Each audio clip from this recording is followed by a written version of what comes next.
오늘 우리가 나눌 은혜의 말씀은 시편 139편 23절에서 24절까지의 말씀입니다. 시편 139편 23절에서 24절까지의 말씀 다 같이 봉독하시겠습니다.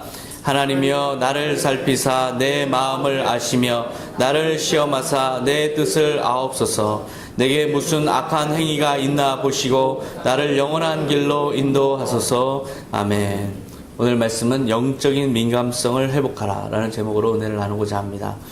이 오늘 본문을 보니까 다윗은 하나님 앞에서, 살아계신 하나님 앞에서 영적인 민감성을 가지고 주님 나의 마음을 나를 살피사 내 마음을 아시며 나를 시험하사 내 뜻을 아옵소서 이렇게 기도하는 거예요. 살아계신 하나님 앞에 내 마음과 내 영혼의 모든 것을 다 살피시는 하나님을 찬양하면서 그 하나님을 인정하면서 내 모든 영혼의 그런 상태를 주님께서 낱낱이 아시오니 주님께서 주님 앞에 설 자가 어디 있습니까? 그렇게 고백하면서 내게 무슨 악한 행위가 있나 보시고 나를 영원한 길로 인도하소서. 자기의 영혼을 주님께 맡기는 이 다윗의 영적인 민감성, 이것은 정말 우리가 본받아야 될 그런 모습입니다. 이 다윗을 대적했던 사울을 한번 보세요. 하나님의 기름 부은 자임에도 불구하고 영적인 민감함이 점점 둔해졌어. 두려움, 한편으로는 두렵고 한편으로는 태만해서 결국 하나님을 등지고 그렇게 패망하고 말았던 그 사울과 비교해 볼 때 이 다윗의 영적인 민감성은 정말 우리가 본받아야 될 그런 삶의 모습입니다.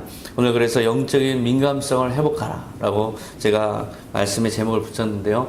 우리의 삶은 너무나 익숙한 것들 때문에 게으르기도 하고 우리가 태만하기도 하고 한편으로는 두렵기도 하고 그런 점들이 우리의 민감성을 떨어뜨리는 그런 요소들입니다.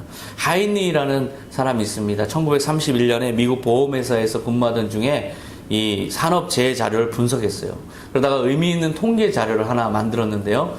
하나의 초대형 사건, 재앙 같은 사건이 터지는 데는 29가지의 작은 마이너한 인시던트가 있다. 그런데 그 29가지의 사건이 또 작은 일들이, 자잘한 일들이 터지는 그 배후에는 300가지의 아주 알 수 없는, 그렇지만 아주 민감하게 예민하게 보면, 예리하게 보면 그 찾을 수 있는 그 전조 징후들이 있다. 그래서 전조 징후가 나타날 때 이미 사소한 일들이 분명히 일어날 것이라는 걸 믿고 그것을 알고 먼저 조치를 취하면 재앙을 막을 수 있다라는 그런 법칙을 만들어낸 것입니다. 그러고 보면 대형 사고들은 다 예고된 재앙이고 우리가 흔히들 그러죠. 인재다. 1970년에 그 와우 아파트 붕괴됐을 때 1994년에 성수대교가 붕괴됐어요. 제가 아침에 대학교 1학년 때인데요. 아침에 성수대교 붕괴 사건을 접하고 정말 충격적이었어요.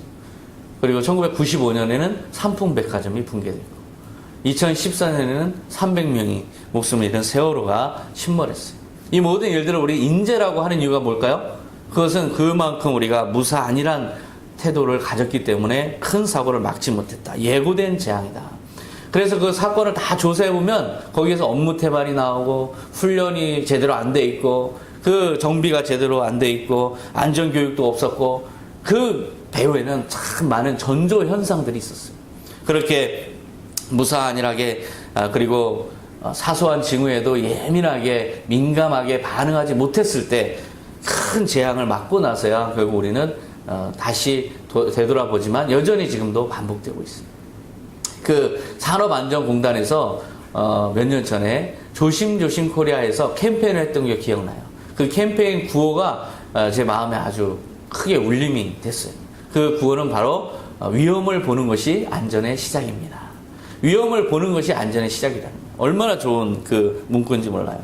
재앙이 닥쳐야 재앙이 아니고 먼저 위험을 볼 줄 알고 거기서 그 징후들 속에서 뭔가 일어날 것 같다 해서 미리미리 조치를 취하는 것, 이것이 안전의 시작이라는 거죠. 그런데 사람들이 위험을 보지 못하고 큰일이 아직 일어나지 않았으니까 그 재앙이 아직 일어나지 않았으니까 괜찮겠지. 작은 일들이 일어나도 괜찮겠지. 이렇게 생각하다가 둔감해지고 그러다 보니까 또 대담해지고 그러다 보니까 큰 재앙 속에서 우리는 참 어려운 일을 겪게 되는 것입니다. 바로 우리의 영적 현실도 마찬가지예요. 작은 일들 가운데 우리의 영적으로 뭔가 잘못되고 있다 그러면 뭔가 빨리 깨닫고 하나님 앞에 나와서 이 십자가 앞에 나와서 회개하고 참회하고 자기를 되돌려야 되는데 그렇지 못하면 점점 마음은 둔해지고 오히려 죄를 짓게 담대해지고 결국 심판에 이르는 것입니다. 전도서 8장 11절에 하나님이 죄인들을 즉시 벌하시지 않기 때문에 사람들의 마음이 악을 행하는데 담대하다. 바로 하나님이 심판을 해버리시면 되는데 사랑의 하나님께서 우리에게 많은 기회를 주시고 그러다 보니까 우리는 그것을 이용해서 더 대담하게 죄를 범하고 그러다가 결국 심판에 이르는 것입니다. 재앙은 한 번이면 끝나요. 되돌릴 수가 없어요. 재앙은 오직 한 번이에요. 그 한 번에 모든 건 끝나버리는 거예요. 심판도 마찬가지예요. 하나님의 심판은 한 번에 끝나는 거예요. 그 영적으로 우리가 둔감하게 있다가 한 번의 심판에 한 번의 재앙에 모든 걸 날리고 회복할 길이 없는 거죠. 바로 그런 삶을 살았던 구약의 인물이 있습니다. 시드기야 왕이라는 인물인데요. 이 시드기야 왕은 계속 하나님의 경고를 받았지만 마음이 영적으로 민감하지 못하고 하나님의 뜻을 따르지 않고 그래서 결국은 파멸을 겪을 수밖에 없었던 파국을 맞은 왕입니다. 남유다의 왕이었는데요. 기원전 6세기 그때는 이제 제국이 이집트라는 고대 전통적인 제국이 있었고 또 한편에 이제 떠오르는 제국 바벨론 제국이 있었어요. 이 사이에서 갈등하는 거예요. 우리랑 똑같아요. 그 두 강대국 속에서 여기서 갈팡질팡하는 우리의 모습과 똑같아요. 그때 남유다는 그렇게 이집트와 바벨론 사이에서 갈등하고 어느 쪽을 선택할 것인가 이 양자택일의 어려움 속에서 그런 고뇌를 겪을 수밖에 없는 시기였어요. 근데 이 시드기야 왕은 그 가운데서도 좀 대담하게 어떤 중립적인 노선을 분명하게 갔어야 되는데 이 심약한 사람이었어요. 우유부단한 사람이었어요. 그래서 거기에서 갈팡질팡하다가 결국 자멸의 길을 걷고 맙니다. 당시에 유대 지도자들, 그러니까 신하들은 전부 그 남아있던 예루살렘에 남아있던 신하들은 친이집트파 신하들이었어요. 이집트를 따릅시다. 이집트를 의지합시다. 이런 신하들. 그런데 그럼에도 불구하고 그 신흥 제국인 바벨론이 침략해서 선왕을 끌어가고 많은 대신들을 일부 끌어갔어요. 남아있는 사람들은 있었지만 많은 사람들이 바벨론으로 끌려갔어요. 즉 이런 상황에서 얼마 후에 그 선왕이 바벨론에서 죽고 포로로 갔다가 죽고 이 바벨론 왕 느부갓네살이 새로 왕을 세웠는데 이게 바로 시드기야 왕입니다. 그래서 예루살렘에 이제 남아서 유대 왕으로서 있지만 사실상 속국이죠. 속국의 왕으로서 이제 남아 있는데요. 이 왕이 온갖 악행을 저지르고 바벨론을 배반하고 하나님도 배반하고 그렇게 살았어요. 예레미야는 이 당시에 활동했던 위대한 선지자죠. 이 성경에서 가장 위대한 선지자 중에 한 명이 바로 예레미야 선지자입니다. 이때 당시에 시드기야 왕에게 그렇게 예언을 했던 선지자인데요. 하나님을 배반하고 우상 숭배한 죄로 이 바벨론으로 우리가 포로가 되어서 끌려갈 것입니다. 이렇게 예언을 했어요. 아니 친이집트파 사람들밖에 없는데 이 바벨론한테 항복하십시오 했으니까 이 얼마나 미움을 받겠어요. 정치적 보복을 받았어요. 그래서 구덩이에 지하 감옥에 가둬지는 그런 수모를 그런 고초를 당했죠. 예레미야 선지자는 그런 고초를 많이 당했어요. 며칠 후에 시드기야 왕이 이제 예레미야를 불러내서 지하 감옥에서 불러내서 하나님이 나에게 대해서 하시는 예언의 말씀이 무엇이냐 그렇게 물었어요. 그랬더니 예레미야가 여전히 또 이야기를 하는 거예요. 시드기야 왕이 사람을 보내어 그를 이끌어내고 왕궁에서 그에게 비밀이 물어 이르되 여호와께로부터 받은 말씀이 있느냐. 예레미야가 대답하되 있나이다. 또 이르되 왕이 바벨론의 왕의 손에 넘겨지리이다. 이런 예언을 하니 이게 미움을 받을 수밖에 없죠. 다 이집트파 사람들인데 시드기야 왕은 이 예레미야에 대해서 섭섭했어요. 그래서 궁중 감옥에 가둬버렸어요. 그리고 빵을 하루에 하나씩만 주는 거예요. 그렇게 고초를 당하면서도 예레미야는 그 감옥에서 또 예언을 하는 거예요. 예레미야 38장 1절에 보면 이 성에 머무는 자는 누구든지 전쟁과 굶주림과 질병으로 죽을 것이다. 그러나 바벨로니아 사람에게 항복하는 자는 누구든지 살 것이며 적어도 목숨만은 건지게 될 것이다. 그리고 예루살렘은 반드시 바벨로니아 왕에게 정복당할 것이다. 이게 일관되게 자기가 위험한데도 일관된 예언을 하고 있는 거예요. 그러면 이쯤 되면 이제 시드기야 왕도 이게 하나님의 뜻이 있나 보다. 이렇게 영적인 민감함을 가지고 그 뜻을 좀 따르려고 이렇게 마음을 돌이켜야 되는데 그렇지가 못해요. 여전히 이집트에 의존하자는 그 친이집트파 대신들이 워낙에 세력이 강하기 때문에 그들이 이제 무서운 거죠.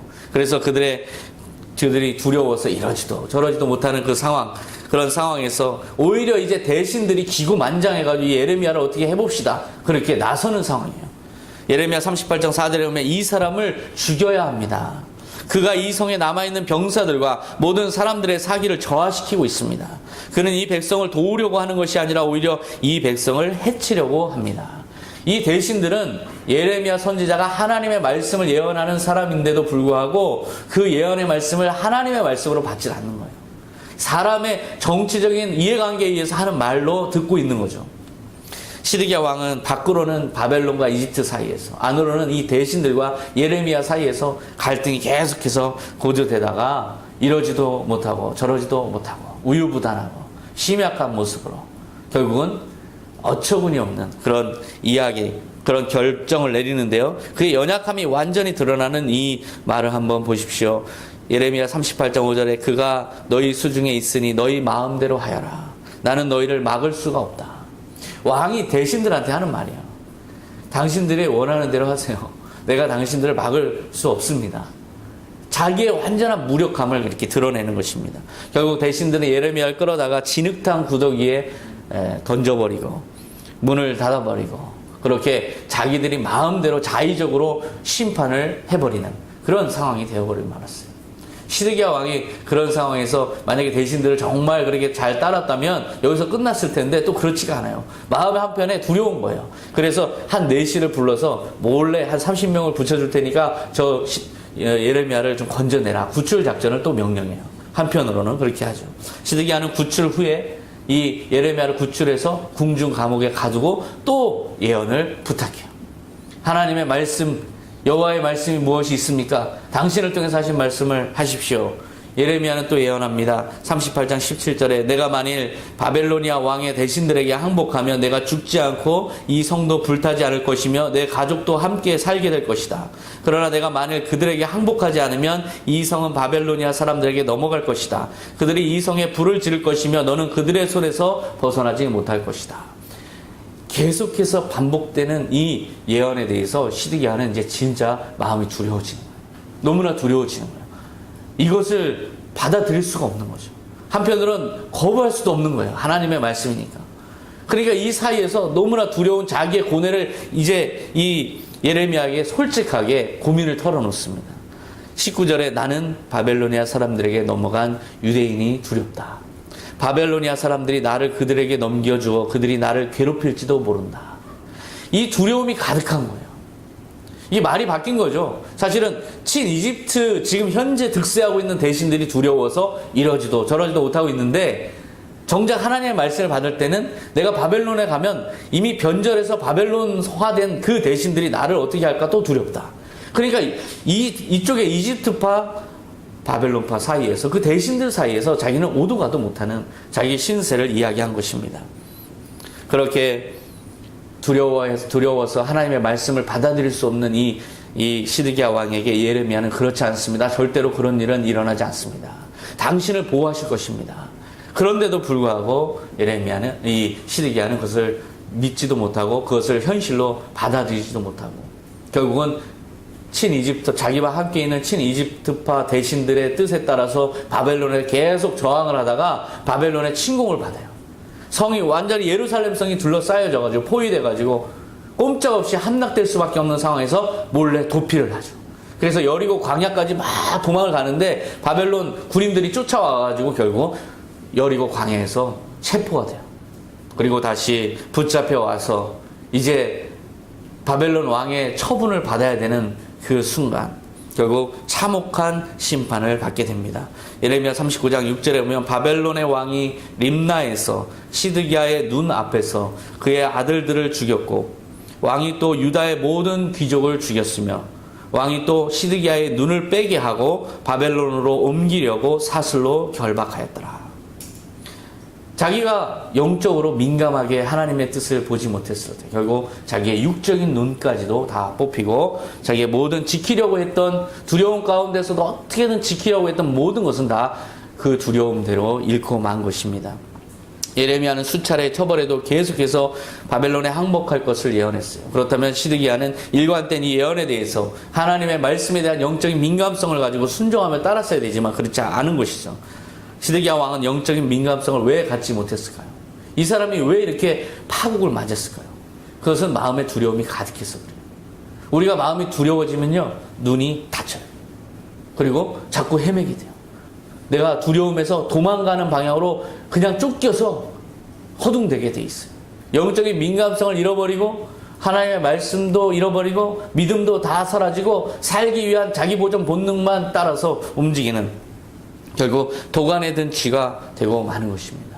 두려움에 사로잡히면 결국 영적인 눈이 이렇게 가려져서, 근데 그러면 뭔가 회피하면은 도망가면 될 것 같지만 사실 그 두려움의 결과가 자기에게 파국으로 임하게 되는 것이죠. 그럴 때일수록 정신을 다시 차리고 하나님 앞에 나와서 십자가 앞에 선 단독자로서 나의 모든 죄악들을 내어놓고, 주님, 이 두려운 상황이 있습니다. 주님이 하라는 대로 하겠습니다. 바벨론으로 가서 속국이 되어서 일단은 지금 우리가 그런 고초를 당하지만 거기에서 회개하고 참회하고 하나님의 뜻을 다시 받아서 다시 재기하는 그런 기회로 삼겠습니다. 죽으면 죽으리다 하고 가야죠. 그게 바로 주님이 원하시는 믿음이고, 그럴 때 우리는 영적인 민감성이 그렇게 있을 때 하나님이 섭리하시는 새로운 섭리를 받아들일 수가 있습니다. 오늘 이 아침에 저는 매천 황현이라는 우리 조선 마지막의 선비를 소개하고자 합니다. 이 황현은 낙향한 선비에 불과해요. 시골의 어느 선비에 불과하죠. 하지만 국가가 운명의 파국을 맞았을 때 그 어느 대신들보다도 더 민감하게 국가의 운명에 반응했던 사람이에요. 시드기야 왕은 자기가 왕이지만 영적으로 둔감해서 나라가 망해가는데도 자기 혼자 살려고 도망갔지만, 이 매천 황현은 완전히 반대의 모습을 보이는 그런 선비입니다. 구한말의 4대 시인 중에 한 명이고요. 매천야로 아시죠? 흥선 대원군에서 국권 피탈까지 47년간의 한말의 비사를 기록한 매천 야록의 저자입니다. 28살 때 뛰어난 인재를 추천해서 시험을 치르는 별시, 보곡과에 응시해서 장원을 했어요. 하지만 이 시험관이 시골 출신이라는 이유로 2등으로 내려버렸죠. 그래서 이 조정이 이렇게 부패가 됐구나 해서 더 이상 시험을 포기하고 낙향했습니다. 고향으로 가서 2년 후에 다시 생원시에 응시해서 장원으로 합격하고 결국 학자의 길로 들어선 그런 선비라고 할 수 있습니다. 당시에 양명학이 주류였는데요. 강화학파, 양명학의 주류인 김태경, 이건창 이런 분들과 깊이 교류하면서 우리 조선의 마지막 학문을 아주 지키려고 애썼던 학자였습니다.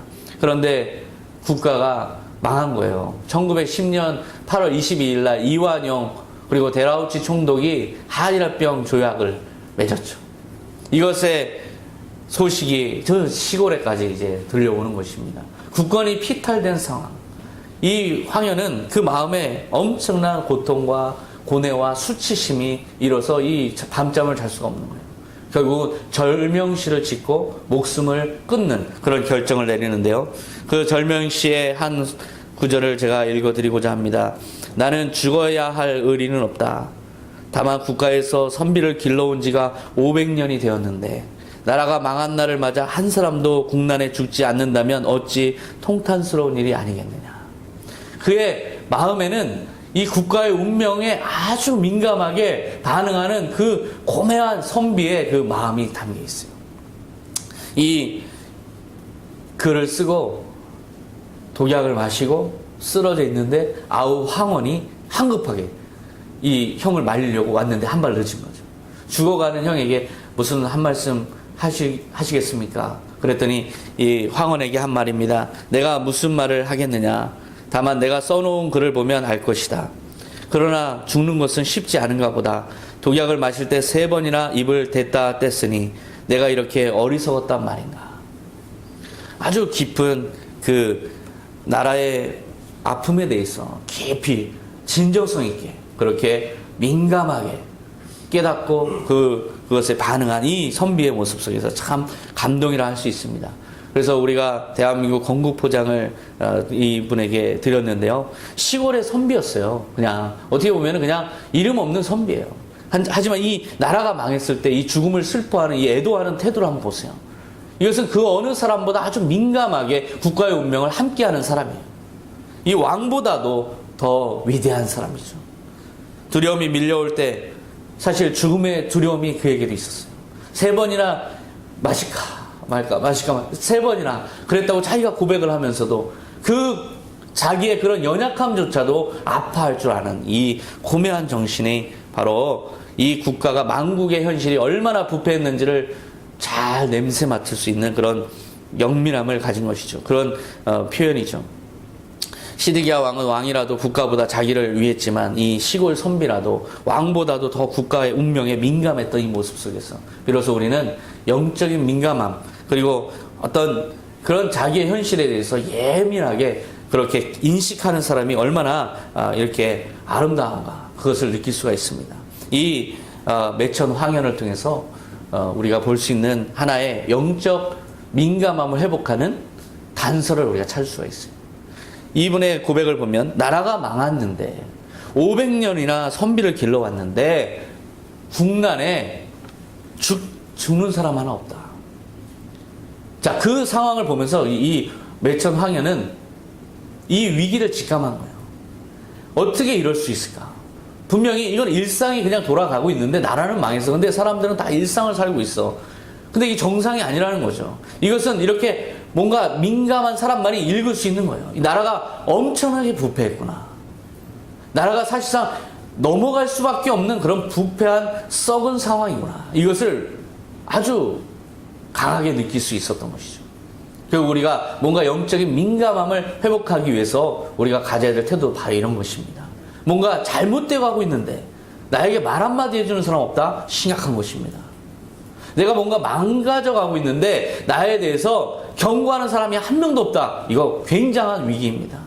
내가 잘못되어 가고 있는데 이거에 대해서 내가 느끼질 못하고 있다. 이거 엄청난 위기입니다. 바로 그런 것을 예리하게 느낄 수 있었던 이 황현의 모습 속에서 우리는 정말 영적 민감함을 회복하는 것이 무엇인가. 일상에 일어나고 있는 좋은 것들만 보면 안 됩니다. 잘못되고 있는 일 속에서 그것이 어떠한 사인도 바라고 있지 않다면 그것이 바로 진짜 사인인 것이죠. 그 셜록 홈즈의 탐정소설 여러분 아시죠? 코난 도일이 쓴 실버 블레이즈라는 탐정소설이 있습니다. 거기에 셜록 홈즈라는 탐정이 나오죠. 이 탐정이 아주 실력이 뛰어나요. 사건을 해결하는데 아주 뛰어난 능력을 발휘해요. 근데 이 셜록 홈즈의 접근법이 다른 이 형사들하고는 완전히 달라요. 다른 형사들은 파지티브 큐를 찾아요. 즉 긍정적인 단서를 찾아요. 뭐가 저 증거를 봐라. 저 증거를 봐라. 저 증거 속에서 뭔가 사건이 이 실마리가 있을 것이다. 그래서 증거를 찾는데 혈안이 돼 있어요. 근데 이 셜록 홈즈는 그렇지가 않아요.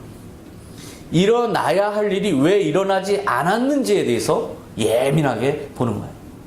그래서 말이 실버 블레이즈라는 고가의 말이 사라졌어요. 그런데 그것을 지키던 개가 짖지 않았어요. 거기에서 단서를 찾은 거예요. 저 개는 왜 짖지 않았을까? 그러니까 뭐냐면 드러난 단서 속에서 뭔가를 찾는 게 아니고 왜 일어나야 할 일이 일어나지 않았을까의 그 세계를 상상하는 거죠. 그런 완전히 텅 빈 세계에 우리 눈으로 볼 수 없는, 그러나 그것이 진짜 세계인 것이죠. 눈으로 보이는 증거들은 이미 그 결과물이라 할 수 있어요. 보이지 않는, 즉 일어나야 할 일이 일어나지 않은 그 상황을 상상 속에서 다 재구성을 해보면 일어난 일과 비교해보면 완전한 단서가 발견되는 것입니다. 바로 그렇게 네거티브 큐에 집중해서 사건에 놓쳐버릴 수 있는 시그널을 깊이, 엄격히, 폭넓게 파고들어서 사건을 해결한 그 탐정이 바로 셜록 홈즈죠. 여러분도 이번 주에 한번 관심 있으면 읽어보세요. 너무나 재밌습니다. 일어났어야 할 일들을 시각화하는 거예요. 그래서 재생시키죠. 그러면 분명한 문제점이 거기서 발견되는 것입니다. 이렇게 일어난 일들과 비교하면서 무엇이 감추어진 진실인지를 보게 되고 결국 사건 해결의 실마리를 찾게 되는데요. 바로 이런 접근법, 이것이 우리에게 지금 필요한 그런 접근법입니다. 우리에게 영적인 민감성을 회복하기 위해서는 우리가 지금 일어나는 일들만 가지고 확인할 수가 없어요. 일어나는 일들은 다 숨겨져 있어요. 서로가 예의와 범절로 다 감춰져 있어요. 아무리 사람이 바보 같은 짓을 하고 엉뚱한 말을 해도 아무도 얘기를 하지 않아요. 그냥 소셜 페이스를 보여줄 뿐이죠. 그런 이빠른 말을 할 뿐이죠. 아주 좋은 이야기를 해줄 뿐이죠. 속으로는 비난하고 비판하죠. 아무런 얘기를 내가 바보 같은 얘기를 했는데 아무도 얘기를 나한테 그것은 잘못됐다라는 얘기를 하지 않으면 이 주변이 지금 굉장히 문제가 있는 것입니다. 모든 관계가 지금 잘못 가고 있는 거예요. 내가 잘못하고 있을 때 잘못하고 있다는 이야기를 할 줄 아는 그런 사람들로 구성이 되어 있어요. 이게 건강한 공동체고 이것이 바로 서로에게 아주 건강을 챙겨주는 그러한 바로 공동체인 것입니다. 오늘 제가 한 성경에 예수님의 예화를 하나 들어보겠습니다. 실로암 연못에 가서 씻고 나서 눈을 뜨게 된 맹인의 이야기입니다. 이 맹인이 눈을 떴어요. 예수님이 땅에다가 침을 뱉어서 진흙을 이겨서 눈에 발라주고 실로암 못에 가서 씻으라 해서 눈이 떠졌어요. 그런데 이것을 보고 이제 유대인들, 랍비들과 율법 지도자들이, 율법 학자들, 이런 사람들이 다 이 발칵 뒤집힌 거죠. 이게 무슨 일이냐. 사람들이 다 이거에 선동될 우려가 있다. 그래서 그 사람을 불러서 취조합니다.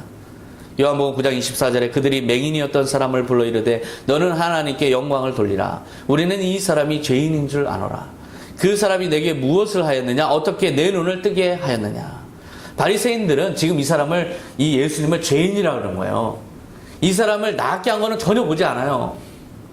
지금 이 사람이 안식일 날 땅에 침을 뱉어서 진흙을 이겨서 눈을 발라서 실로암 못에 가서 씻으라 해서 눈을 낫게 했다는 거죠. 이 일을 했다는 거예요.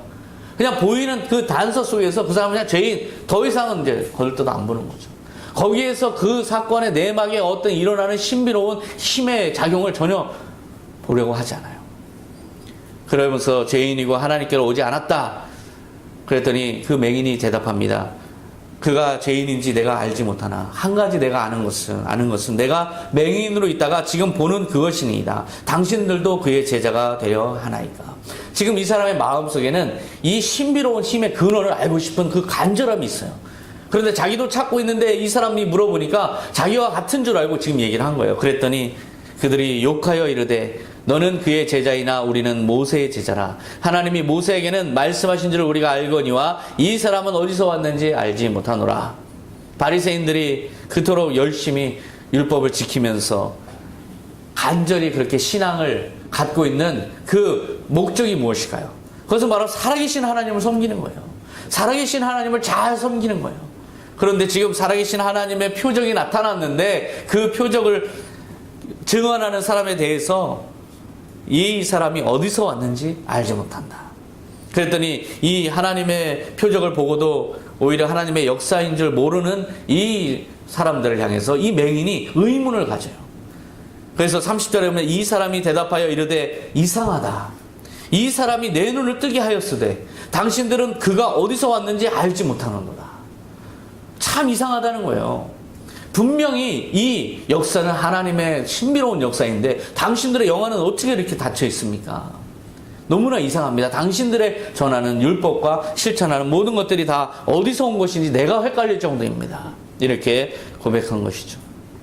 종교 지도자들인 바리새인들 향해서 표적이 보여주는 하나님의 메시지를 이 사람이 적극적으로 논증해요. 31절에 보면 하나님이 죄인의 말을 듣지 아니하시고 경건하여 그의 뜻대로 행하는 자의 말은 들으시는 줄을 우리가 아나이다. 창세 이후로 맹인으로 난 자의 눈을 뜨게 하였다함을 듣지 못하였으니 이 사람이 하나님께로부터 오지 아니하였으면 아무 일도 할 수 없으리이다. 하나님의 역사가 분명합니다. 어떻게 나면서부터 소경인 사람을 눈을 뜨게 할 수 있습니까? 이것은 하나님의 역사입니다. 따라서 이 사람은 하나님이 보낸 사람이든지 하나님의 아들이든지 들리는 소문에 의하면 하나님의 아들이라는데 하나님의 아들일 수도 있습니다. 그러고 나는 그 사람을 지금 믿습니다. 그 보이지 않는 힘의 작용의 역사를 4차원으로 경험한 나는 믿습니다. 그래서 이 사람이 전한 죄사함에 들려오는 많은 복음의 메시지들, 죄사함의 메시지들, 영생의 메시지들, 우리가 부활한다는 소식, 그리고 우리가 하나님의 나라에 간다는 모든 소식이 갑자기 다 믿어집니다. 바로 그 영적인 눈이 떠진 거예요. 그렇다면 예수님이 실로암 못에 가서 눈을 뜨게 한 것에 육의 눈만 뜨게 한 게 아니죠. 영의 눈까지 띄워주신 것입니다. 그의 영의 눈이 열려서 이제 바리새인들을 향해서 그렇게 증언하고 있는데요. 바리새인들은 어떨까요? 예수님의 말씀을 그렇게 많이 듣고 예수님과 논쟁을 할 정도로 많이 들었어요. 그리고 많은 이적에 대한 증언을 받고 있어요. 그리고 죽은 나사로가 살아나는 걸 그 증언도 들었고, 이 사람을 도저히 하나님의 아들이라고 인정 안 할 수가 없어요. 그런데도 불구하고 인정을 하지 않아요. 34절에 보면 그들이 대답하여 이르되 내가 온전히 죄 가운데 나서 우리를 가르치느냐 하고 이에 쫓아내어 보내니라. 자기들이 알고 있는 그 율법의 확신 속에서 이 예수는 들어올 틈이 없어요. 그러니까 쫓아내는 거죠. 그리고 이 사람에게 너가 비천한 사람인데 지금 어디서 우리에게 가르치려 드느냐 하고서 쫓아내버린 거예요. 이들의 마음은 영적으로 완전히 둔감한 사람들이에요. 왜 이런 둔감함이 이들에게 있을까요? 왜 이들은 이렇게 이 사람들은 영적인 민감성을 갖지 못했을까요? 이들에겐 두려움이 있을 거예요. 예수님이 자기네들의 기득권을 파괴시킬지도 모른다. 로마의 어떤 통치로 우리를 넘길지도 모른다. 뭐 여러 가지 두려움이 있었을 거예요. 근데 무엇보다 이들이 영적으로 민감하지 못했던 이유는 자기들이 알고 있는 지식에 근거해서 너무 지나친 자기 확신을 갖고 있었기 때문에 그래요. 너무 자기 확신이 강해서 그래요. 기적이 일어나고 하나님의 섭리를 발견하면 그 속에서 우리는 내려놔야 되는 것입니다. 십자가 앞에 내 자신의 확신도 내려놓고 예수님께서 지금 일하시는 대로 우리 자신을 내어드릴 필요가 있어요. 그런데 이 사람들은 그렇지 못했어요. 그 많은 경험들, 그 많은 이야기를 듣고도 자기의 확신이 예수 그리스도를 다 가로막아 버린 것이죠. 이 맹인은 그렇지 않습니다. 기적 속에서 하나님의 살아계심을 4차원적으로 경험하고 예수님을 만나고 싶어서 그리고 마음에 간절했어요. 그럴 때 하나님을 볼 수 있는 특권을 갖게 된다고 제가 설교했었습니다. 결국 예수님께서 그를 만나시는데요. 35절에 예수께서 그들이 이 사람을 쫓아냈다 하는 말을 들으셨더니 그를 만나사 이르시되 내가 인자를 믿느냐. 예수님께서 실제로 질문하십니다. 대답하여 이르되 주여 그가 누구시오니까 내가 믿고자 하나이다. 예수께서 이르시되 내가 그를 보았거니와 지금 너와 말하는 자가 그이니라. 이르시되 주여 내가 믿나이다 하고 절하는지라. 내가 인자를 믿느냐. 이 질문 우리의 영적으로 우리가 둔감한 상태에 있는 우리에게 지금 주님께서 하시는 질문입니다. 우리의 눈으로 예수 그리스도를 볼 수가 없죠. 하지만 예수 그리스도를 믿고자 하는 우리에게 예수님께서 내가 인자를 믿느냐. 이게 영적으로 민감함을 원하시는 거예요. 그럴 때 우리가 마음에 두려움이 가득하면, 생활의 염려로 마음이 두려움이 가득하면 이 질문에 우리가 주님 내가 믿습니다 대답할 수가 없어요. 우리가 내 확신이 너무 강하면 예수님의 진리의 말씀을 받아들일 수가 없어요. 영적인 민감함을 회복할 수 없습니다. 이럴 때 오직 주님, 내 모든 것, 이전에 알고 있던 모든 것 주님의 진리 앞에 다 무용지물이고 배설물입니다. 다 내려놓습니다. 주님, 그러나 그리고 또 내 삶이 두려움으로 가득하지만 주님께서 인도하시고 섭리하시면 어떠한 상황에서도 주님께서 나를 붙잡아 주시기 때문에, 나는 영원한 존재이기 때문에 죽지 않습니다. 주님을 따르겠습니다. 이렇게 우리가 고백할 때 그것이 바로 우리의 고백이 이 소경의 고백, 내가 믿고자 하나이다, 그 고백과 일치하는 거죠. 그럴 때 주님께서 우리에게 주님의 살아계심을, 섭리를 볼 수 있는 영안을 열어주시는 것입니다. 주님께서 우리의 영안을 열어주시면 우리가 영적인 민감성을 더 가질 수가 있고 주님의 섭리를 발견할 수 있어요. 주변에서 일어나는 일들 가운데 주님의 모든 말씀들을 우리가 읽을 수 있고 그 속에서 주님의 메시지를 찾을 수 있고, 그래서 주님과 동행하는 영적인 민감한 그런 주님과 동행하는 삶을 살 수 있는 것입니다. 바로 이 시간 여러분들의 마음속에 두려움, 걱정, 근심, 염려, 불안함 다 주님께 내어놓으시기 바랍니다. 내가 알고 있는 확신 좀 내려놓고 주님께서 주시는, 보여주시는 진리의 말씀에 순종하시는 여러분 되시기 바랍니다. 그럴 때 영적인 민감성을 회복할 줄 믿습니다. 기도하겠습니다. 하나님 아버지 감사합니다. 우리는 너무나 연약해서 두려움이 우리를 지배하고 우리가 아는 것이 우리를 지배하고 그래서 우리는 너무나 어둡습니다.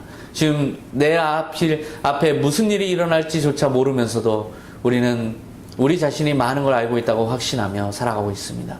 이러한 영적인 둔감한 우리를 불쌍히 여겨주시고 이 시간 실로암 연못에 가서 씻으라 말씀하신 그 소경이 눈을 떴듯이 우리의 눈을 뜨여 주시옵소서. 우리의 영적인 눈을 뜨게 하여 주시옵소서. 아버지께서 주님 우리에게 영적인 민감함을 갖게 하시고 그리하여 주님 우리 삶에 섭리하시는 작은 모든 징후들, 섭리들을 우리가 읽을 수 있도록 인도하여 주시고 그리함으로 주님과 동행하는 삶을 살게 하여 주시옵소서. 이 무더위 속에 더운 여름 속에서 우리가 영적으로 나태해지지 않게 하시고 온전히 주님과 동행하는 삶을 살게 하여 주시옵소서.